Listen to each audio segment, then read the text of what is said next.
বাবারা ভাইয়েরা, যাচ্ছি সেই দিকে। আমার নবী আসছে এই মাসে নবী আসছে। বলুন, এতে আপনারা খুশি না বেজার? বাজান আসুন, খুশিতে কি পাইবেন? তার আগে কয়েক মর্তবা আমার আল্লাহ নামের জিকির করেন। আল্লাহ আল্লাহ আল্লাহ আল্লাহ মহব্বতে আল্লাহ আল্লাহ আল্লাহ আল্লাহ আল্লাহ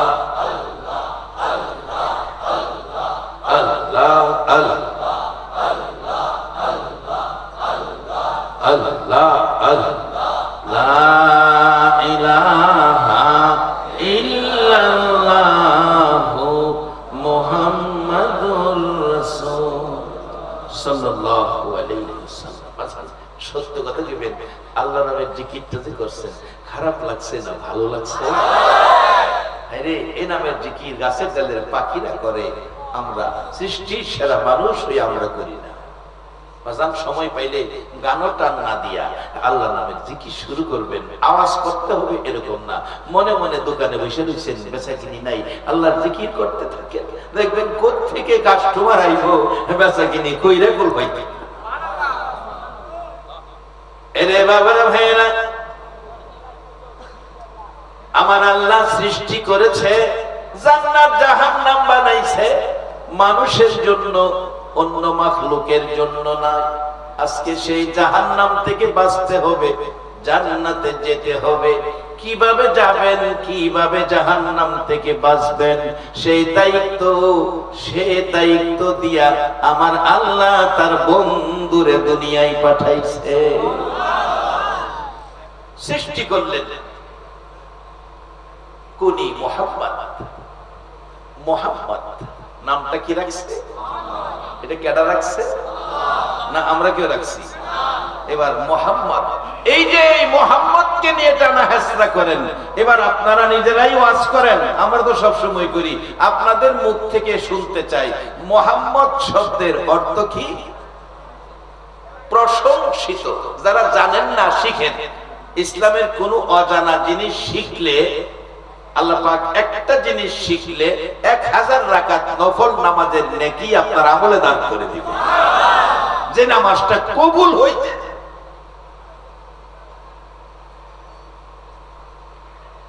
মুহাম্মদ নামটা রাখছেন। মুহাম্মদ শব্দের অর্থ হলো প্রশংসিত। প্রশংসিত মানে আল্লাহ নামটার মধ্যেই বুঝাইয়া দিল, এই নবী সকলের কাছে কি কি। না আমরা কেউ যদি প্রশংসা না করি, তাইলে কি নবীর লস হবে না আমরা লস হবে? কি সুন্দর নাম রাখছে। আমরা মানুষের মধ্যে দেখি অনেক চালাক আছে। একবার সারা জর্দার ফ্যাক্টরির মালিক, বাট এটার নাম দিছে বাবা জর্দা। মানে ইচ্ছা না থাকলেও সারা দেশের মানুষ হেরে বাবদা হলো। আমাদের বাংলাদেশের মানুষ মাশাআল্লাহ চালাক, এটা বাবা জর্দা কয় না। যারা এই জর্দাটা খায়, দোকানে গিয়ে পান খাওয়ার সময় কয় মুরব্বি জর্দা দেন, মুরব্বি জর্দা, বাবা কয় না। আমার আল্লাহ কয় আমার নবীর নাম রাখছি মুহাম্মদ, সর্বজনের কাছে প্রশংসিত। সর্বজন প্রশংসিত নামের মধ্যে মুহাম্মদ শব্দের অর্থই প্রশংসিত। তা আপনি প্রশংসা না কইরা যাইবেন কই? সাইনবোর্ডও লেখাই দিছে। এবার নবী আসতেছেন, আল্লাহ নাম রাখলেন প্রশংসিত নবী। আমরা যদি প্রশংসা না করি, আমরা যদি নবীর শানুমান না গাই, বাজার নবীর শানুমান কমবে না। কারণ আল্লাহ নিজে প্রশংসিত ঘোষণা করেছে, শানুমান কমবে না। আরো আল্লাহ বলেছেন ওয়ারাফা'না লাকা যিকরাক। একবার বলুন মারহাবা। এই নবীর শানুমান তাই না আমরা কমাইতে পারবো না। যারা নবীর শানুমান নিয়ে টানা হেসরা করেন, বাজান একদিন আপনি মরে যাবেন, কাফনের কাপড় গায়ে দিবেন, কবরস্থানে শুয়ে যাবেন, পচে গলে মাটির সাথে মিশে যাবেন, কিন্তু আমার নবীর শান-ও-মান কিয়ামত পর্যন্ত মসজিদের মিনারায় মাইকের আজানের সাথে নবীর শান-ও-মান উঠতেই থাকবে। থামায়া দেওয়ার ক্ষমতা পৃথিবীর কারো নাই, বরঞ্চ আপনি থেমে যাবেন, আপনি পচে গলে মাটির সাথে মিশে যাবেন। আসুন, আমার নবী আসতেছে, এই রবিউল আউয়াল মাস আসতেছে, রবিউল আউয়াল মাস। আমার নবী আসতে আসতে প্রথম আদম আলাইহিস সালামের কপালে, আদম আলাইহিস সালামের কপাল থেকে, আদম আলাইহিস সালামের কপাল থেকে নবী নেমে আসলেন। আদমের পরের নবী হযরত শীশ আলাইহিস সালাম, শীশ আলাইহিস সালামের কপালে আদম আলাইহিস সালাম 120 জোড়া সন্তানের বাবা হইছেন। 120 জোড়া সন্তান, জোড়া জোড়া সন্তান হইতো, একজন শুধু একা হইল, ইনি হলেন হযরত শীশ আলাইহিস সালাম, যার কপালে আখিরি নবীর নূরে মুহাম্মাদি ছিল। ওই সময় আর কেউ সঙ্গে হয় নাই, কারণ একা যদি না হয় নূরের মুহাম্মাদির ভাগ হয়ে যাবে। এই জন্য একজন একা হযরত শীশ আলাইহিস সালাম, আদম আলাইহিস সালাম ওয়াজ করেন। বাজান আপনারা বলেন, 120 জোড়া সন্তান যদি কোনো বাবার থাকে, ওয়াজ মাহফিল করলে ফুসকার মাইকিং এর দরকার হইব? সন্তান লইয়া ওই এক মাহফিল চলছে। আদম আলাইহিস সালাম হলো বক্তা, আর ছেলে মেয়ে 119 জোড়া, তারা হলো শ্রোতা। আদম আলাইহিস সালামের ওয়াজ ছিল, সাবজেক্ট হলো আখিরি নবী। 3.5 ঘন্টা ওয়াজ করলেন আদম আলাইহিস সালাম। প্রশংসা শুধু আমাদের নবী, যার নাম মুহাম্মদ সাল্লাল্লাহু আলাইহি ওয়াসাল্লাম। সেই নবীর প্রেম, ভালোবাসা, মহব্বতে যারা আজকের মাহফিলে আসছেন, এই মাহফিলে বসে আছেন, দাঁড়িয়ে আছেন, আমার মন কই গো আমার মায়ার নবীজি আপনাদের মায়ায় ফুলসিরাতের ঘাটে বসে থাকবে। আপনাদের মতো একজন উম্মত বাকি থাকা পর্যন্ত আমার নবী ফুলসিরাতের ফুল পার হবে। বাবা আসতেছে এমন এক দয়াল নবী, এমন এক মায়ার নবী আসতেছে। আদম আলাইহিস সালাম 3.5 ঘন্টা ওয়াজ করলেন, সাবজেক্ট ছিল আখিরি নবী। শীষ নবী বললেন, আব্বা আদম 3.5 ঘন্টা আখিরি নবী কবে আসবে সে ওয়াজ করলেন, আপনার কথা একবারও বললেন না। আদম আলাইহিস সালাম বলেন, রে বাবা শীষ, সেই নবীর কথা আমি বলবো, সেই নবীর সামনে আমার তুলনা হবে না। এমন কি সেই নবীর উম্মত যারা হবে রে, আমি আদমের চাইতে 5টা গুণ তাদের বেশি থাকবে। শীশ আলাইহিস সালাম বলেন, আব্বা আদম গুণগুলো কি? রে শীষ, একটা গুণ হলো আমি আদম একটা কথা অমান্য করেছি, আল্লাহ অসন্তুষ্ট হয়ে গেছেন। আল্লাহর কাছ থেকে এটা মাপ নেওয়ার জন্য, এই অসন্তুষ্টির খুশি করার জন্য রে শীষ আমি তো এমন জায়গায় পৌঁছে গেলাম 350 বছর কাটতে হলো। ওই নবীর উম্মতেরা কোটি কোটি গুনাহ করে হাত বাড়ায়া শুধু বলবে, আল্লাহ আমি গুনাহ করেছি, আমারে মাফ করে দাও। সাথে সাথে আমার আল্লাহ তাদের মাফ করে দিবে। যেখানে গুনাহ করছে সেখানেই মাফ করে দিবে। আর আমার সারা পৃথিবী ঘুরাইছে। 3 নাম্বার গুণ, এই নবীর উম্মত যত গুনাহই করে না কেন তাকে বাড়ি থেকে বের করে দিবে না। আমাকে আর তোর মা হাওয়াকে জান্নাত থেকে বের করে দিয়েছে। 4 নাম্বার গুণ, ওই নবীর উম্মত যত গুনাহই করুক না কেন তার কাছ থেকে তার বিবিকে দূরে সরাইয়া দিবে না। আমার কাছ থেকে তোর মা হাওয়ারে কই ফালাইছে কইজা পাই না। ফিস করিস না। 5 নাম্বার গুণ, ওই নবীর উম্মত যত গুনাহই করুক না কেন তার পরন থেকে কাপড় খুইলা উলঙ্গ করবে না। আমি আর তোর মা হাওয়াকে উলঙ্গ করে ফেলেছে। শীশ আলাইহিস সালাম বলেন, বুঝেছি ওই নবীর উম্মতের গুণ বেশি হবে। বাজান আমার ওয়াজ না, আমার আল্লাহ কোরআনে বলেছে, কুনতুম খায়রা উম্মাতিন উখরিজাত লিন-নাস। একবার বলো মারহাবা। আল্লাহ নিজে বলতেছে আসতেছেন বন্ধুগো, সকল নবী রাসূলের উম্মতের মধ্যে তোমার উম্মত উত্তম, সকল মানুষের মধ্যে তোমার উম্মত শ্রেষ্ঠ। আল্লাহর কথা কি সত্য না মিথ্যা? শীস আলাইহিস সালাম আবার প্রশ্ন করছে, বাবা আদম, আপনারে তো ফেরেশতারা সেজদা করছে, এই নবীরে ফেরেশতারা সেজদা করবনি? আদম আলাইহিস সালাম কয়, যুক্তির কথা কইছো, আমারে ফেরেশতারা সেজদা করেছে, এই নবীরে করবনি? রে শীস, সেজদা করেছে ফেরেশতারা আমাকে, তুমি বলেছো আল্লাহ নির্দেশ দিয়েছে সেজদা আদমকে করো, নির্দেশ ছিল আদমের, হাকিকতে আদম নয়। ওই দিন আদমের কপালে আখিরি নবীর নূরে মুহাম্মাদি ঝুলাইত ছিল। এই বরকতে আমি আদম ফেরেশতাদের সেজদা পাইছি। বাবা, সেই নবীর উম্মত হইয়া বলুন আমরার ভাগ্য ভালো না খারাপ? হাসরের মাঠে ও বাবারা টানাটানি নয়, নবীর পক্ষে আসুন। হাসরের মাঠে সকল নবী রাসূল বসে আছে, বাম পাশের আসন খালি থাকবে।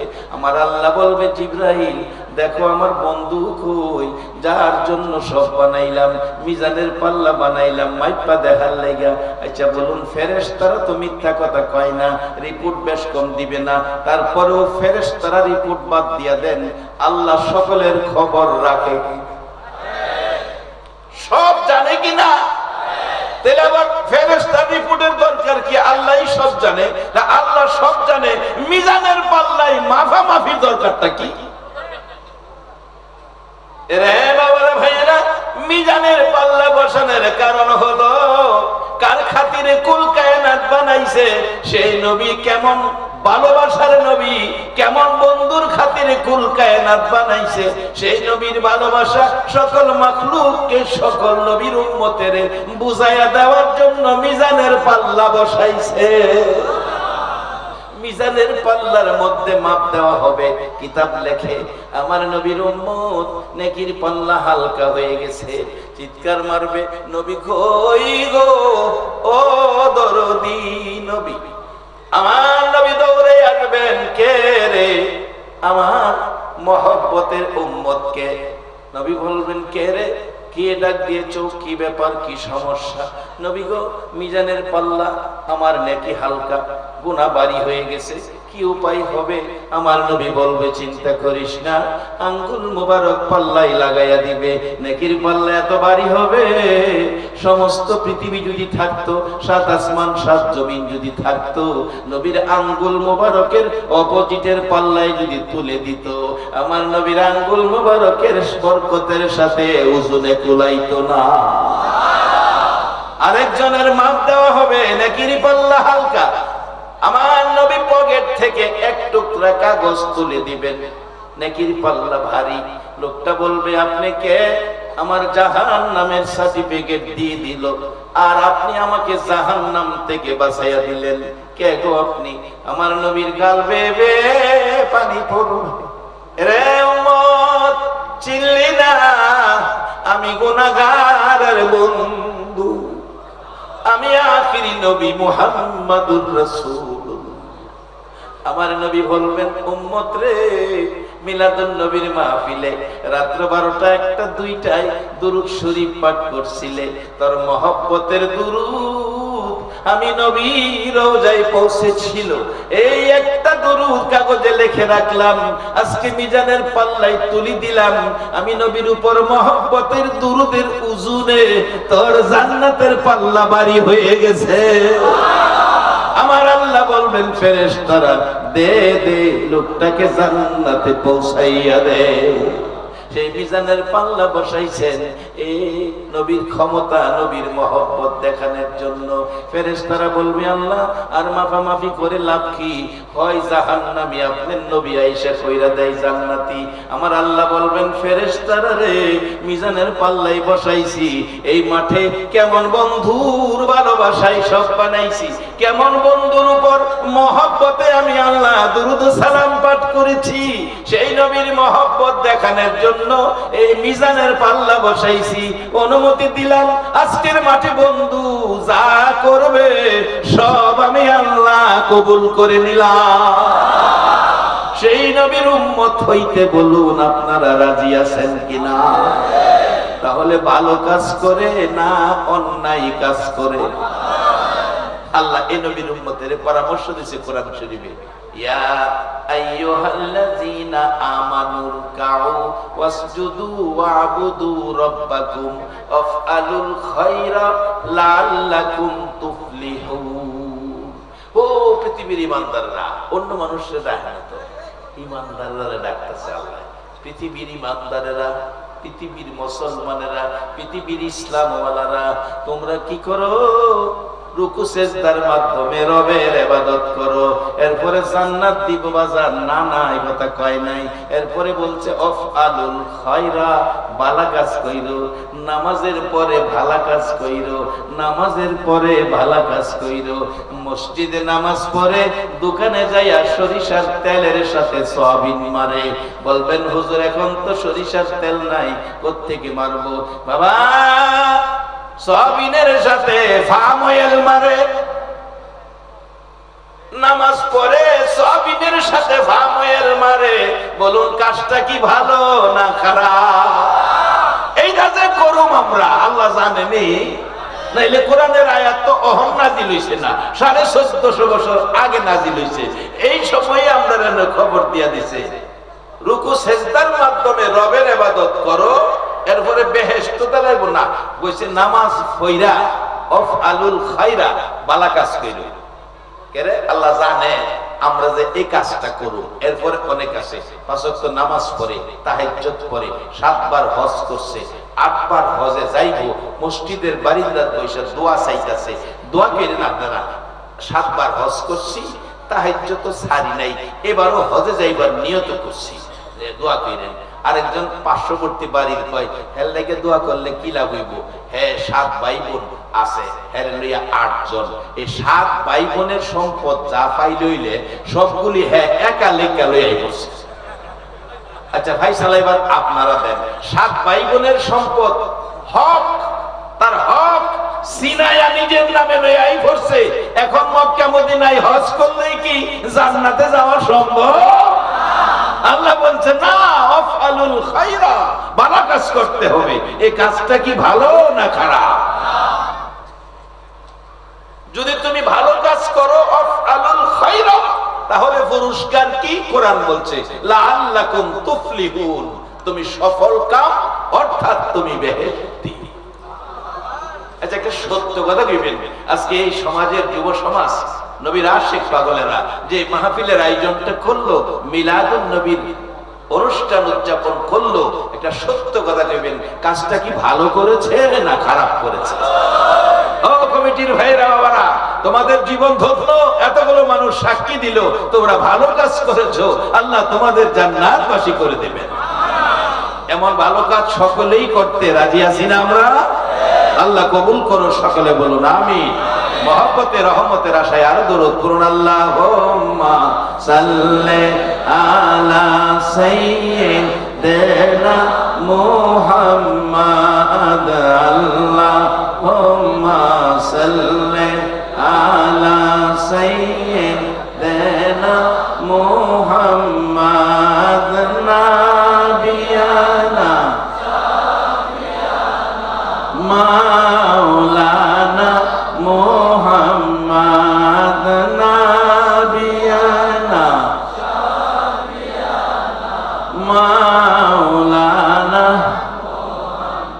দিবানিশি মনের আমার আর দিও না যন্ত্রণা, দিবানিশি মনের আমার আর দিও না যন্ত্রণা। হায়রে দানে যদি হইতাম ধনী, যাইতাম সোনার মদিনা। হায়রে দানে যদি যাইতাম সোনার মদিনা। আল্লাহুম্মা সাল্লি সাইয়্যিদিনা মুহাম্মাদ, আল্লাহুম্মা সাল্লি জানিয়ে দেনা মোহাম্মদ নাবিয়ানা মাওলানা মোহাম্মদ নাবিয়ানা শাফিয়ানা মাওলানা বালাগাল উলা বিকামালিহি কাশাফাত তুজা বিজামালিহি আসনাত জামিউ খিসালিহি সাল্লু আলাইহি। বাবার ভাইরা, ধনে যদি হইতাম ধনী, যাইতাম সোনার মদিনা। আল্লাহ যদি তৌফিক দেয় মদিনা যাইবেন? সবাই যাইতে রাজি আছেন? কে কে রাজি মদিনা যাইতে? একটু হাত তুলে দেখা। আল্লাহ আল্লাহ কবুল করো হাত নামা। বাজান মদিনা গেলে লাভ হয় না লস হয়? আমার নবী মদিনায় শুয়াও উম্মতের জান্নাতি বানায়, রওজা পাকে শুয়াও উম্মতের জান্নাতি বানায়। হাদিস শরীফে রাসূল বলে গেছে, মান যারা কবরি ওয়াজাবাত লাহু শাফাতি, যে ব্যক্তি আমি নবীর রওজা মুবারক জিয়ারত করে আইসা আমি নবী তাকে শাফায়াত করে জান্নাতে নেওয়া আমি নবীর উপরে ওয়াজিব হয়ে যায়। সেই নবী হাসরের মাঠে আমার আল্লাহ বলবেন, ফেরেশতা জিবরাইল রে, আমার বন্ধু কই? যার ভালোবাসায় সবকিছু বানাইলাম, সৃষ্টি করলাম সবকিছু, বন্ধুরে দেখি না, দেখো আমার বন্ধু কই? জিবরাইল ঘুরতে ঘুরতে মিজানের পাল্লার কাছে যাবে, পাওয়া গেল না। যাবে 7টা জাহান্নামের গেটে, পাওয়া গেল না। হাঁটতে হাঁটতে মিজানের পাল্লা, জাহান্নামের গেট, পাওয়া গেল না। দৌড়াইয়া যাবে ফুলসিরাতের ঘাটে, যাইয়া দেখবে আমার নবীজি মা নাই, বাবা নাই। আমার নবী বিনাইয়া বিনাইয়া কাঁদতেছে, চোখ মোবারকের পানি, নবীজির দেহ মোবারক ভিজতেছে। পিছন থেকে ডাক দিবেন জিবরাইল, একবার, দুইবার, তিনবার, ছোট করে বলছি আলোচনার সামনে। এবার নবীজি মুখ মোবারক ফিরাইলে জিবরাইল তাকিয়ে দেখবে চোখের পানি সারা বদন ভিজে আছে। ডাক দিবে, আল্লাহর বন্ধু গো, 1,00,000 মতান্তরে 2,24,000 নবী রাসূল ময়দানে দেখছি, কারো চোখে একটা ফোঁটা পানি নাই। হুজুর এইভাবে ফুলসিরাতের ঘাটে দাঁড়ায়া কান্দেন গো নবী। কি ব্যথায় কান্দেন, কোন দুঃখে কান্দেন আমি জানতে চাই। আমার নবী বলবেন, জিবরাইল অন্য কোন দুঃখ না রে জিবরাইল, আমার গুনাহগার উম্মতের মায়ায় কান্দি। আরে দয়ালু নবী প্রেমের ছবি আর আসবে না জগতে, আমার দয়ালু নবী প্রেমের ছবি আর আসবে না। হাসর দিনে উম্মত বিনে, হাসর উম্মত বিনে যাবে না নবীজি বেহেশতে। দয়ালু নবী প্রেমের ছবি আর আসবে না জগতে, আমার দয়ালু নবী প্রেমের ছবি আর আসবে না। 63 সাল জিন্দিগি কাছে বলে উম্মতি, 63 সাল জিন্দিগি কাছে বলে উম্মতি, এখনো কান্দে শুয়ে মদিনাতে নবী, এখনো কান্দে শুয়ে মদিনাতে। দয়ালু নবী প্রেমের ছবি আর আসবে না জগতে, আমার দয়ালু নবী প্রেমের ছবি আর আসবে